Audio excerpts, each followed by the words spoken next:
Hello students, welcome back to my channel. Theory of income and employment जो chapter है वो हमारा अभी भी 4 वीडियोस उसकी बन चुकी हैं। नेक्स्ट वीडियो में आज हम लोग इसमें कवर करने वाले हैं the concept of excess demand and deficient demand. Excess demand और डेफिशिएंट डिमांड पे पहुंचने से पहले हमें इसमें एक चीज़ समझनी पड़ेगी, तो वो हम देखेंगे the concept of full employment. तो फुल एम्प्लॉयमेंट का कंसेप्ट इसमें आपको एक तो हो गया लिटरल मीनिंग। लिटरल मीनिंग का मतलब है कि इसका एक्चुअल में क्या मतलब है। फुल एम्प्लॉयमेंट का मतलब होता है it is a situation when all those persons जो कि एबल बॉडीड पर्सन्स हैं, यानी कि जो काम करना चाहते हैं, that means who are willing to work at prevailing wage rate. Prevailing wage rate मतलब मार्केट में जो उनका वेज रेट चल रहा है, यानी कि लेबर को जो वेजेस दी जा रही हैं। तो all those able bodied persons who are willing to work at the prevailing wage rate, तो जो लोग काम करना चाहते हैं उनको एक्चुअली काम मिल जाए, they are getting the work. तो ये चार इसके कीवर्ड्स हैं। इन चारों को कीवर्ड्स बना के आपकी बनेगी फुल एम्प्लॉयमेंट की डेफिनेशन। तो full employment is a situation when all those persons who are willing to work at the prevailing wage rate are getting work. तो in fact they are all fully employed. तो full employment का मतलब होता है कि जो लोग काम करना चाहते हैं उन्हें काम मिल जाए। अब जब हम लोग फुल एम्प्लॉयमेंट की बात करते हैं तो इसमें हम लोग ऐसे लोगों को निकाल देते हैं जो कि वॉलंटरली अनएम्प्लॉयड है। वॉलंटरली अनएम्प्लॉयड का मतलब हुआ कि वो लोग जो अपनी इच्छा से ही बेरोज़गार हैं, यानी कि काम मिल रहा है लेकिन वो काम करना नहीं चाहते। वॉलंटरी अनएम्प्लॉयमेंट बेसिकली वो उस कैटेगरी के लोग आ सकते हैं जैसे कि आइडल रिच हैं, उनके पास पहले से ही काफ़ी पैसा है तो उन्हें काम करने की आवश्यकता नहीं है। तो ये लोग वॉलंटरली ही अनएम्प्लॉयड हैं, they don't want to work, they are actually getting the work but they are not willing to work. तो ऐसे लोगों को हम अनएम्प्लॉयड मांगते ही नहीं है। दूसरा, इसमें जो आते हैं फुल एम्प्लॉयमेंट की कैटेगरी में हम इनको भी हटा देते हैं, जिसे हम कहते हैं फ्रिक्शनली अनएम्प्लॉयड या फिर फ्रिक्शनल अनएम्प्लॉयमेंट। तो जब भी आप फुल एम्प्लॉयमेंट का कंसेप्ट पढ़ते हो तो आप इसमें से वॉलंटरीली अनएम्प्लॉयमेंट और फ्रिक्शनल अनएम्प्लॉयमेंट को भी हटा देते हो। फ्रिक्शनल अनएम्प्लॉयमेंट जो होती है वो बेसिकली इस तरह से आती है कि कुछ पर्सन्स जो हैं वो ऑलरेडी काम कर रहे थे बट अभी फ़िलहाल वो दूसरी जॉब में चेंज कर रहे हैं, या फिर वो जिस इंडस्ट्री में काम कर रहे थे उस इंडस्ट्री में कोई टेक्नोलॉजिकल इम्प्रूवमेंट हो गया, कोई नई टेक्निक आ गई है जिसकी वजह से उनकी जॉब चली गई है, लेकिन वो फिर से नई जॉब ढूंढ लेंगे। यानी कि आपकी इकोनॉमी में जो भी स्ट्रक्चरल चेंजेस आते हैं, किसी प्रकार का स्ट्रक्चरल चेंज जो आता है, यानी कि इंडस्ट्री चेंज हो गई है या प्रोडक्ट की डिमांड चेंज हो गई है, उसकी वजह से जो लोग बेरोज़गार हो जाते हैं थोड़े समय के लिए, उसे हम कहते हैं फ्रिक्शनल अनएम्प्लॉयमेंट। अब कोई पर्सन है, उसकी जॉब थी लेकिन अभी उसे 1-2 महीने का टाइम लगेगा, वो कोई स्किलफुल कोर्स कर रहा है, उसके बाद वो फिर से जॉब कर लेगा। तो हम बोलेंगे कि 2-3 महीने के लिए वो फ्रिक्शनली अनएम्प्लॉयड है, लेकिन बाद में he will be under the category of employment. तो फुल एम्प्लॉयमेंट कैलकुलेट करते वक्त हम लोग अपनी फुल एम्प्लॉयमेंट वाली कैटेगरी में से वॉलंटरली अनएम्प्लॉयड को भी हटा देते हैं और फ्रिक्शनल अनएम्प्लॉयड को भी हटा देते हैं। तो वॉलंटरली जो अनएम्प्लॉयड है उनको तो हमने पढ़ लिया। तो प्रॉब्लम वाली बात कहाँ पे है? प्रॉब्लम जो क्रिएट करती है वो होती है इनवॉलेंट्री अनएम्प्लॉयमेंट। इनवॉलेंट्री अनएम्प्लॉयमेंट का मतलब हुआ कि आदमी काम करना चाहता है बट उसे एक्चुअल में काम मिल नहीं रहा है। तो इसी को बोलेंगे इनवॉलेंट्री अनएम्प्लॉयमेंट, यानी कि वो अपनी इच्छा से बेरोजगार नहीं बैठा है, वो काम तो करना चाहता है but he is not actually getting the work. तो involuntary unemployment refers to a situation when people are able to work, वो काम करना चाहते हैं और प्रिवेलिंग वेज रेट पे भी काम करना चाहते हैं, यानी मार्केट में जो रेट चल रहा है they are ready to work but they are unable to find the work. तो इन कीवर्ड से बनेगी आपकी इनवॉलेंटरीली अनएम्प्लॉयमेंट की definition. They are unable to find the work मतलब विलिंग टू वर्क है, प्रिवेलिंग वेज रेट पे काम भी करना चाहते हैं but they are not getting the work. तो यही वाली जो सिचुएशन है ये कंट्री के लिए प्रॉब्लम वाली सिचुएशन है। वॉलंटरीली अनएम्प्लॉयड जो बैठे हैं वो हमारे लिए प्रॉब्लम वाली सिचुएशन नहीं है। तो यहाँ पे हमने पढ़ा फुल एम्प्लॉयमेंट, उसका मीनिंग, इसमें से हमने ये दो हटा दिए, और उसके बाद हमने पढ़ा इनवॉलेंट्री अनएम्प्लॉयमेंट। ये जो पार्ट हमने कवर किया ये ज़्यादातर 2 मार्क्स के शॉर्ट आंसर क्वेश्चन में पूछा जाता है। अब इसके बाद हम पढ़ेंगे फुल एम्प्लॉयमेंट का एक और मीनिंग। देखिए, फुल एम्प्लॉयमेंट का सिंपल मीनिंग तो हमने समझ लिया, जो कि बेसिकली एम्प्लॉयमेंट की ही बात करता है, लेकिन आगे जब हम पढ़ेंगे एक्सेस डिमांड और डेफिशिएंट डिमांड का कंसेप्ट, जो स्टार्टिंग में मैंने आपको बताया था, इस कंसेप्ट में फुल एम्प्लॉयमेंट का मीनिंग थोड़ा सा चेंज हो जाएगा। यहाँ पे फुल एम्प्लॉयमेंट का मीनिंग आप ये मान के चलोगे कि आप जितने भी आपकी कंट्री में रिसोर्सेज हैं, हमने उनको फुल्ली यूटिलाइज कर लिया है। तो यहाँ पे फुल एम्प्लॉयमेंट का मीनिंग अब थोड़ा सा चेंज हो जाएगा। तो आपको एग्जाम में ध्यान रखना है, अगर आपके पास 2 मार्क्स का शॉर्ट आंसर क्वेश्चन आता है तब तो आपको उसका लिटरल मीनिंग ही लिखना है जो हमने पहले पढ़ा। लेकिन जब एक्सेस डिमांड या डेफिशिएंट डिमांड का डायग्राम आएगा तब आपको फुल एम्प्लॉयमेंट का ये मीनिंग याद रखना है।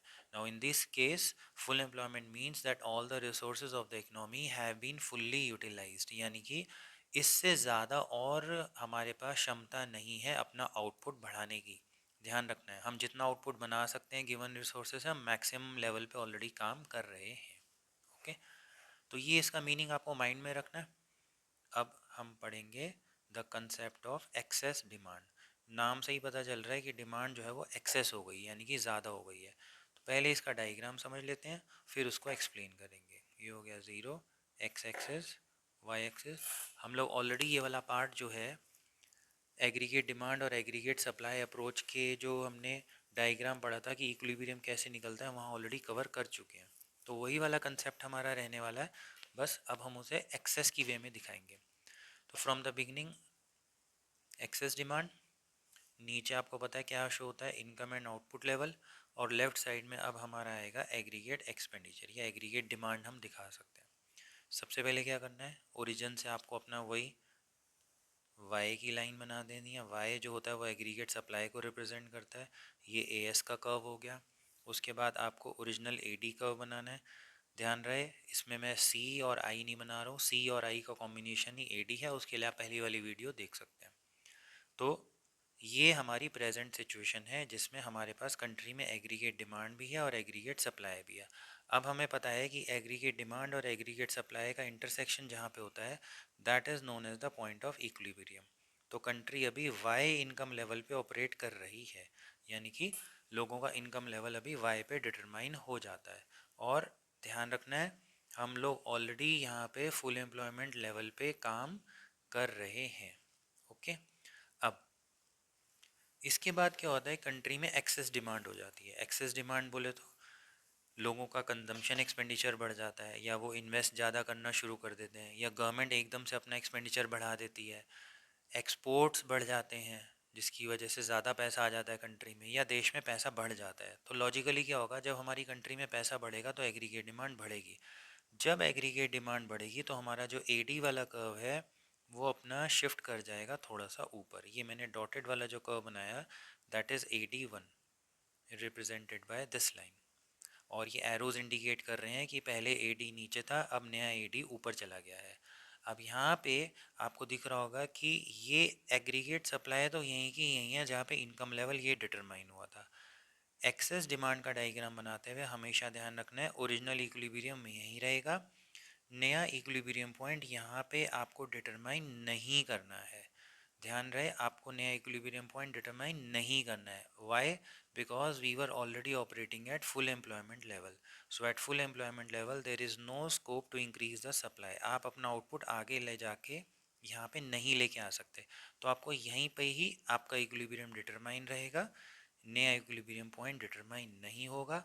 अब आपने देखा ये एडी के ऊपर जाने की वजह से मार्केट में एक ये गैप क्रिएट हो गया। आप देख रहे हो ये गैप, एग्रीगेट डिमांड का एक गैप क्रिएट हो गया, मतलब हम ओरिजिनल इक्विलिब्रियम पे तो यहाँ थे लेकिन हम यहाँ पे चले गए। तो ये जो गैप क्रिएट हुआ है this gap is known as inflationary gap.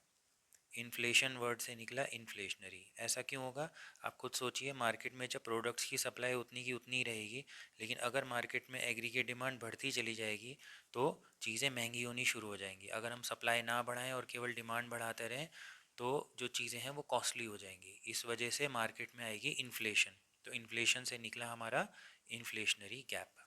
Okay, तो हमने यहाँ पे एक्सेस डिमांड का डायग्राम देख लिया। तो क्वेश्चन आ सकता है what do you mean by inflationary gap. तो एग्रीगेट डिमांड के बढ़ने की वजह से जो गैप क्रिएट हुआ तो उसको हम कैसे रिप्रेजेंट करेंगे, the amount by which actual aggregate demand exceeds the actual aggregate supply, यानी कि ये सप्लाई थी, ये डिमांड थी, ये ऊपर चला गया, ये जो गैप क्रिएट हुआ, this gap is known as inflationary gap. Inflationary gap के रीजंस क्या हैं? वो रीजंस वही हैं जो एग्रीगेट डिमांड के बढ़ने के रीजंस हैं। और एग्रीगेट डिमांड क्यों बढ़ती है वो हमने पहले अभी बताया था, कंजम्पशन बढ़ने की वजह से, इन्वेस्टमेंट बढ़ने की वजह से, गवर्नमेंट एक्सपेंडिचर बढ़ने की वजह से, या इंक्रीज इन मनी सप्लाई। तो अब हमने पढ़ लिया कि एक्सेस डिमांड क्यों होती है और एक्सेस डिमांड का डायग्राम किस तरह से बनाया जाता है। अब जो नेक्स्ट क्वेश्चन इसमें आता है वो इसी के साथ ज्वाइंट होके भी आ जाता है और सेपरेटली भी आ जाता है कि how will you correct this excess demand, give the measures to correct excess demand. तो अब आपने ये तो पढ़ लिया कि एक्सेस डिमांड का रीज़न क्या है। एक्सेस डिमांड का बेसिकली रीज़न है कि मार्केट में पैसा बहुत आ गया है, तो लोग ज़्यादा पैसा खर्च कर रहे हैं, जिसकी वजह से एग्रीगेट डिमांड ऊपर चली गई है। तो ठीक करने के लिए हमें क्या करना चाहिए? ठीक करने के लिए बेसिकली इसके दो रूल्स हैं, दो पॉसिबिलिटीज़ हैं। एक गवर्नमेंट की होती है फिस्कल पॉलिसी और एक मॉनेटरी पॉलिसी। तो फिस्कल पॉलिसी के अंदर आप खुद सोचिए, गवर्नमेंट क्या करेगी टैक्सेशन से रिलेटेड? गवर्नमेंट सबसे पहले टैक्स के रेट्स हाई कर देगी ताकि ज़्यादा पैसा उनकी जेब में चला जाए, लोगों के पास पैसा कम बचे ताकि वो कम डिमांड करें। या फिर गवर्नमेंट जो है वो न्यू टैक्सेस मार्केट में लगा के इम्पोज कर देगी। तो गवर्नमेंट को अपने टैक्स रेट्स बढ़ाने पड़ते हैं। और गवर्नमेंट क्या कर सकती है? गवर्नमेंट अपना पब्लिक एक्सपेंडिचर बिल्कुल लो कर देगी, उसको बिल्कुल रोक देगी। क्यों? क्योंकि अगर गवर्नमेंट और एक्सपेंडिचर करती रहेगी तो वो सारा पैसा इकनॉमी में जाएगा, लोगों की जेब में, जिसकी वजह से और डिमांड बढ़ेगी। तो अभी हमारा जो मकसद है वो एक्सेस डिमांड को कंट्रोल करना है, तो गवर्नमेंट पब्लिक एक्सपेंडिचर को बिल्कुल रोक देगी। नेक्स्ट ऑप्शन गवर्नमेंट के पास है, they will go for public boring, यानी कि गवर्नमेंट जो है वो पब्लिक से पैसा बोरो करेगी। तो ये पब्लिक है और ये गवर्नमेंट है। गवर्नमेंट से पैसा बोरो करेगी, गवर्नमेंट जो है वो पब्लिक से पैसा बोरो करेगी, so that money goes from the hands of the public to the government. Government उन्हें public bonds, sovereign bonds, gold bonds type of कुछ दे सकती है ताकि इनकी एक्सेस परचेजिंग पावर जो है वो इनके हाथ में चली जाए, लोगों की डिमांड कम हो जाए। और गवर्नमेंट क्या करेगी? गवर्नमेंट डेफिसिट फाइनेंसिंग पे बिल्कुल रोक लगा देगी। डेफिसिट फाइनेंसिंग का मतलब होता है कि अगर आपके बजट में डेफिसिट आ रहा है तो government new currency notes print कर लेती है। तो अभी तो पहले ही हमने बोला कि मार्केट में ऑलरेडी एक्सेस डिमांड है, यानी कि लोगों के पास पहले ही ज़्यादा पैसा है। तो यहाँ पे अगर हम और पैसा प्रिंट कर लेंगे तो उससे तो कंट्री में एक्सेस डिमांड की प्रॉब्लम और बढ़ेगी। तो फॉर द टाइमिंग गवर्नमेंट को क्या करना चाहिए? गवर्नमेंट को डेफिसिट फाइनेंसिंग बिल्कुल कट कर देनी चाहिए। ये जो मेजर्स हैं ये गवर्नमेंट यूज़ करती है फिस्कल पॉलिसी के measures to control the excess demand. Okay, तो फिस्कल पॉलिसी के मेजर्स हमने पढ़ लिए। एक्सेस डिमांड को कंट्रोल करने के लिए गवर्नमेंट के पास और एक जो दूसरी पॉलिसी है वो है मॉनेटरी पॉलिसी। तो अब हमें मॉनेटरी पॉलिसी, बेसिकली जो आरबीआई यूज़ करता है उसको हम कहते हैं monetary policy. Fiscal policy direct government बना लेती है, मॉनेटरी पॉलिसी में आरबीआई का रोल ज़्यादा है, जिसमें बैंक्स का इम्पोर्टेंस होता है। बैंक्स क्या करेंगे मार्केट में एक्सेस डिमांड को कंट्रोल करने के लिए? तो सबसे पहले आरबीआई इसमें क्या करेगा, खुद सोचिए। बैंक रेट, बैंक रेट क्या होता है? Bank rate is the rate at which central bank give loans to commercial banks. तो सेंट्रल बैंक जो पैसा कमर्शियल बैंक को लोन के तौर पे देता है उस पर जो इंटरेस्ट चार्ज करता है that is known as bank rate. तो कमर्शियल बैंक आगे लोन किसको देता है? पब्लिक को। अब सोचिए आरबीआई क्या करेगा? आरबीआई बैंक रेट को इंक्रीज कर देगा, हाई कर देगा, ताकि लोन महंगा हो जाए। जब लोन महंगा हो जाएगा तो पब्लिक कम लोन लेगी, पब्लिक कम लोन लेगी तो उनकी डिमांड ऑटोमेटिकली कम हो जाएगी। तो मॉनेटरी पॉलिसी के ये टूल्स हैं एक्सेस डिमांड को कंट्रोल करने के लिए। आरबीआई बैंक रेट्स इंक्रीज कर देगा। सेकंड, इसमें आता है ओपन मार्केट ऑपरेशंस। ये जो मॉनेटरी पॉलिसी के जो हम ये ऑप्शंस देख रहे हैं, बैंक रेट पॉलिसी हो गया या ओपन मार्केट ऑपरेशंस, अभी कैश रिजर्व रेशो भी आएगा, इनको हम और ज़्यादा डिटेल में बैंकिंग वाले चैप्टर में कवर अप करेंगे, जहाँ पे हम इन्हें quantitative methods to for credit control, वहाँ पे हम लोग इनको डिटेल में समझेंगे। For the timing excess demand को कंट्रोल करने के लिए आप इनका बस कंसेप्ट समझ लीजिए कि बैंक रेट को बढ़ा दिया जाएगा यानी कि लोन महंगा हो जाएगा। ओपन मार्केट ऑपरेशंस का मतलब होता है कि आरबीआई जो है वो डायरेक्टली गवर्नमेंट सिक्योरिटीज़ को मार्केट में सेल या परचेज करता है। तो अब आरबीआई का यहाँ पे क्या लॉजिक लगना चाहिए? ये है आरबीआई और ये है हम यानी कि पब्लिक। आरबीआई क्या करेगा, पब्लिक को गवर्नमेंट सिक्योरिटीज़ की सेल करेगा ताकि पब्लिक ये सिक्योरिटीज़ खरीदे। जब पब्लिक ये सिक्योरिटीज़ खरीदेगी तो सारा पैसा आरबीआई के पास फ्लो होने लग जाएगा। पब्लिक का पैसा कमर्शियल बैंक के पास जमा होता है, तो पब्लिक अपना पैसा कमर्शियल बैंक से विड्रॉ करेगी और आरबीआई को दे देगी, क्योंकि पब्लिक इस समय गवर्नमेंट सिक्योरिटीज़ बाय कर रही है यानी कि आरबीआई सेल कर रहा है। तो लॉजिकली सारा पैसा पब्लिक के हाथ से निकल के कहाँ चला जाएगा, आरबीआई के पास। तो मार्केट में डिमांड कम हो जाएगी, हमें मार्केट से पैसा कम करना है, ठीक है। इसके बाद मॉनेटरी पॉलिसी का एक और आता है कैश रिजर्व रेशो।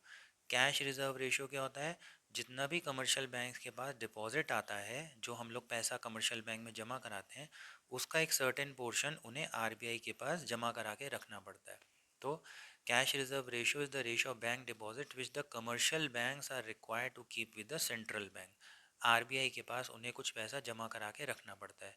अब यहाँ पे आरबीआई का क्या रोल रहेगा, आरबीआई जो है वो सीआरआर के रेट्स बढ़ा देगा, यानी कि वो कमर्शियल बैंक्स को बोलेगा कि भाई पहले तुम 10% डिपॉजिट मेरे पास रखते थे, अब तुम 20% रखोगे। इसका मतलब ये हुआ कि जितने भी लोग बैंक में पैसे जमा कराएंगे, अब कमर्शियल बैंक को ज़्यादा पैसा आरबीआई के पास रखना पड़ेगा। जब कमर्शियल बैंक ज़्यादा पैसा आरबीआई के पास रखेगा तो कमर्शियल बैंक्स जो लोन देता था वो लोन देने अब कम हो जाएंगे, क्योंकि उसका ज़्यादा पैसा आरबीआई के पास चला गया। जब मार्केट में लोन कम हो जाएंगे तो ऑटोमेटिकली मार्केट से एक्सेस डिमांड ख़त्म हो जाएगी, यानी कि जो लोन लोग ले रहे थे वो कम लोन लेंगे, क्योंकि कमर्शियल बैंक के पास पैसे ही कम होंगे लोन देने के लिए। तो बेसिकली हमने देखा मोटा मोटा, अगर आप इसको ध्यान से समझोगे तो एक्सेस डिमांड का मतलब हुआ कि मार्केट में पैसा ज़्यादा था, तो आरबीआई का या गवर्नमेंट का मेन जो रोल है वो यहाँ पे यही है कि कैसे मार्केट से पैसा निकाल लिया जाए। तो they want to reduce the money in the market, credit को कंट्रोल करना है। तो फिस्कल पॉलिसी में ये टूल्स लगाए और मॉनेटरी पॉलिसी में हमने ये टूल्स समझे। उसके बाद दो ऑप्शंस और हैं जिनकी वजह से हम एक्सेस डिमांड को कंट्रोल कर सकते हैं। जो थर्ड ऑप्शन है वो है इंक्रीज इन इंपोर्ट्स। आप सोचिए एक्सेस डिमांड का मतलब क्या है। एक्सेस डिमांड का मतलब है कि मार्केट में डिमांड ज़्यादा है यानी कि सप्लाई कम है, तो उस डिमांड को टैकल करने के लिए गवर्नमेंट क्या कर सकती है, इंपोर्ट्स को बढ़ावा दे सकती है। मार्केट में इंपोर्ट्स बढ़ेंगे तो गुड्स एंड सर्विसेज की अवेलेबिलिटी भी तो बढ़ेगी, हमारे पास और गुड्स आने स्टार्ट हो जाएंगे। तो मार्केट में जब गुड्स एंड सर्विसेज की अवेलेबिलिटी बढ़ेगी तो एक्सेस डिमांड की वजह से जो शॉर्टेज क्रिएट हुई है मार्केट में वो इससे कवर की जा सकती है। And the last option to control excess demand is increase in output. लेकिन ये जो है ये आपका शॉर्ट रन में पॉसिबल नहीं है, क्योंकि अभी हमने पढ़ा था कि हम लोग फुल एम्प्लॉयमेंट में काम कर रहे हैं। तो फॉर द टाइम बीइंग आप टेम्परेरी तौर पे तो इंक्रीज आउटपुट कर ही नहीं सकते, क्योंकि आप ऑलरेडी फुल एम्प्लॉयमेंट लेवल पे हो। तो डोमेस्टिक प्रोडक्शन को तो एकदम से बढ़ाया नहीं जा सकता। हाँ, लॉन्ग रन में हम इसका विचार ज़रूर कर सकते हैं। लॉन्ग रन में ये जो ऑप्शन है ये चल सकता है, because this will be more effective. Long run में हमारे पास क्या होता है, ज़्यादा टाइम होता है सोचने के लिए कि कैसे हम आउटपुट को बढ़ाएं। शॉर्ट रन में we can not increase the output because we are already operating at full employment level.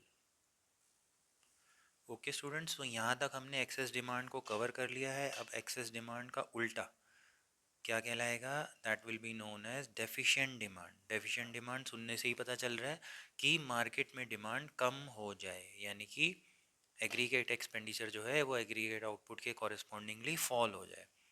पहले इसका डायग्राम समझेंगे और फिर हम देखेंगे इसकी एक्सप्लेनेशन और इसके मेजर्स। तो ये वही 0 XY हमने बना दिया। नीचे हमारा रहेगा इनकम लेवल और यहाँ पे हमारा रहेगा एग्रीगेट एक्सपेंडिचर या एग्रीगेट डिमांड का लेवल। सबसे पहले हमने स्केल लेके 45 डिग्री लाइन बना दी। This will be known as Y, यानी कि एग्रीगेट सप्लाई। उसके बाद मैंने ओरिजिनल एग्रीगेट डिमांड का कर्व बना दिया।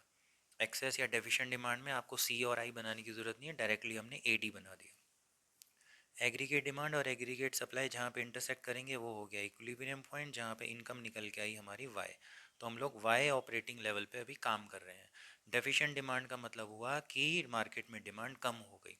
मार्केट में डिमांड कम क्यों हुई, क्या पता लोगों का कंजम्पशन एक्सपेंडिचर कम हो गया हो, इन्वेस्टमेंट एक्सपेंडिचर कम हो गया हो, गवर्नमेंट ने अपना एक्सपेंडिचर कम कर दिया हो, या किसी भी वजह से मार्केट में मनी सप्लाई कम हो गई हो। तो एग्रीगेट डिमांड का जो लेवल है वो फॉल हो जाएगा। तो नया एग्रीगेट डिमांड कर्व एरो से इंडिकेट करके हमने दिखाया, वो आ गया AD 0 पे।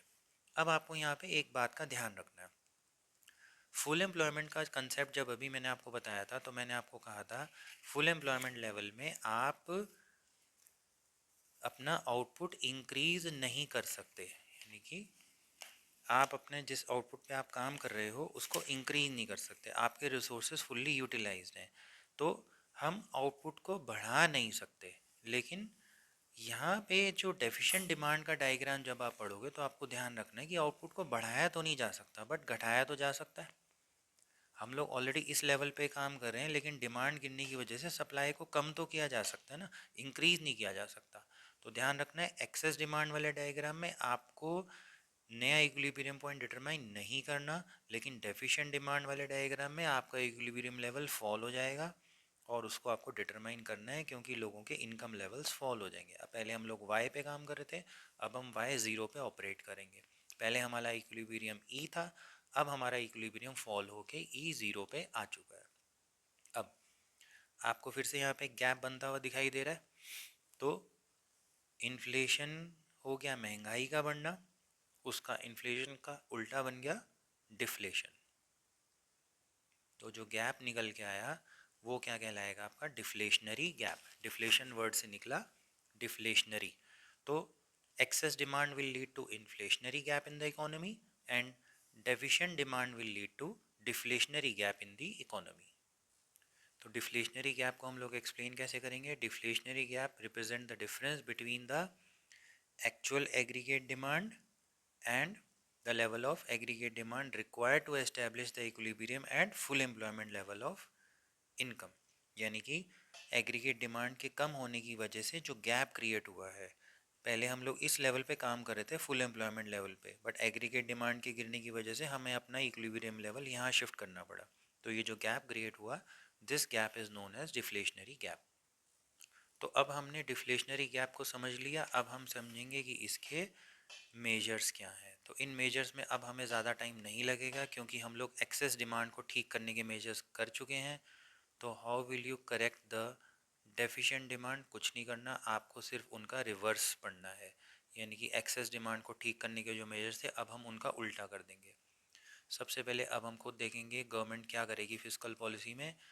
टैक्सेशन के लिए गवर्नमेंट क्या करेगी, सबसे पहले गवर्नमेंट टैक्स के रेट्स को कम कर देगी और कई सारे टैक्सेस हटा देगी, सो दैट लोगों के पास ज़्यादा पैसा रहे खर्च करने के लिए, क्योंकि मार्केट में ऑलरेडी भी डिमांड कम है तो हमें डिमांड को बढ़ाना है।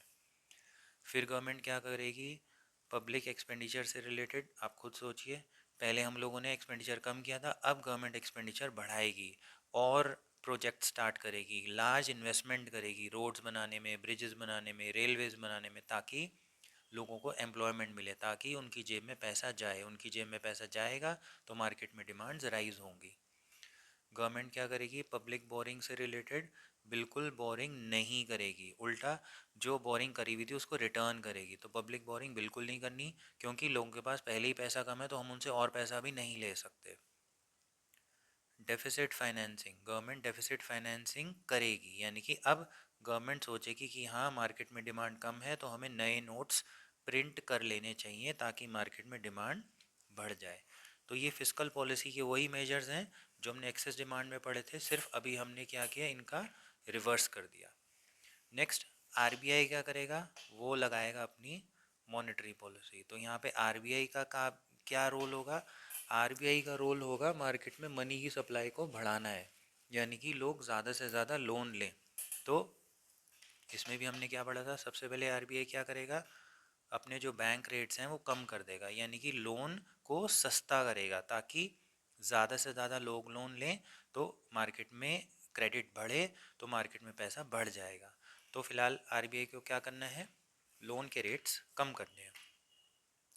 फिर हमने पढ़ा था ओपन मार्केट ऑपरेशन, जिसमें आरबीआई डायरेक्टली पब्लिक के साथ गवर्नमेंट सिक्योरिटीज़ की बाइंग सेलिंग करता है। अब आप खुद सोचिए आरबीआई क्या करेगा यहाँ पे, आरबीआई यहाँ पे अब पब्लिक से सिक्योरिटीज़ को बाय करेगा। पहले उसने सेल किया था, अभी वो बाय करेगा, क्योंकि जब वो सिक्योरिटीज़ बाय करेगा तो आरबीआई से पैसा निकल के चला जाएगा पब्लिक के हैंड्स में और पब्लिक से चला जाएगा वो कमर्शियल बैंक्स में। कमर्शियल बैंक्स उससे और लोन दे पाएंगे, और पब्लिक के हाथ में जब पैसा बढ़ेगा तो उनकी स्पेंडिंग बढ़ेगी, कंजम्पशन बढ़ेगी, तो एग्रीगेट डिमांड जो है वो थोड़ी थोड़ी बढ़नी स्टार्ट हो जाएगी। तो ओपन मार्केट ऑपरेशन में हमने क्या पढ़ा, RBI will by the government securities from the public. Cash reserve ratio, तो गवर्नमेंट क्या करेगी, आरबीआई क्या करेगा इस समय, वो कैश रिजर्व रेशो कम करेगा ताकि कमर्शियल बैंक्स को आरबीआई के पास कम पैसा जमा कराना पड़े, ताकि कमर्शियल बैंक्स के पास ज़्यादा पैसा रहे लोन देने के लिए। तो ये बेसिकली हमने पढ़ लिया फिस्कल पॉलिसी और मॉनेटरी पॉलिसी। एक और चीज़ जो आप यहाँ पे अपना डेफिशिएंट डिमांड को कवर करने के लिए कर सकते हो, वो क्या कर सकते हो, एक्सपोर्ट प्रमोशन। एक्सपोर्ट प्रमोशन का मतलब हुआ कि भाई डोमेस्टिक लेवल पे तो हमारे प्रोडक्ट्स की डिमांड कम हो गई है, तो क्यों ना उन्हें बाहर एक्सपोर्ट किया जाए।